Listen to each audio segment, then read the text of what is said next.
Assalomu alaykum aziz kitobxonlar. Amir Temur O'rta Janubiy va G'arbiy Osiyo shuningdek Kavkaz va Rus tarixida muhim o'rin tutgan O'rta Osiyolik turkiy hukmdor, sarkarda va zobit. Poytaxti Samarqand bo'lgan Temuriylar saltanati asoschisidir. Amir Temur 1336-yil 9-aprel kuni Kesh, hozirgi Shahrisabz yaqinidagi Xo'ja Ilg'or, hozirgi Yakkabog' qishlog'ida tug'ilgan. Uning otasi Amir Muhammad Tarag'ay turk avlodining barloslaridan bo'lib, Movarounnahrda o'ziga yarasha obro'-e'tiborga ega nufuzli ziyolilardan bo'lgan. Amir Temur 1405-yil Xitoyga yurishi vaqtida O'tror shahrida vafot etgan.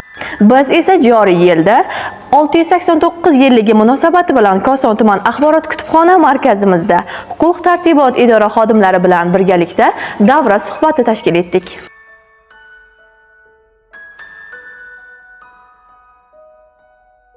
Ushbu davra suhbatida buyuk sarkarda turkiy hukmdor Amir Temur hayoti haqida so'z yuritilib, u kishining qilingan buyuk ishlari haqida yaqindan tanishib chiqildi.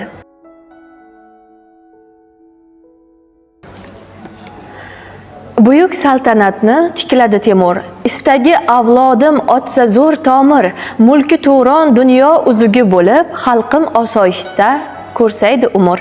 Sohib Qur'on aytar: ey farzandlarim, ko'zimning qarog'i, jon dilmandlarim, millatning dardiga darmon bo'lingiz.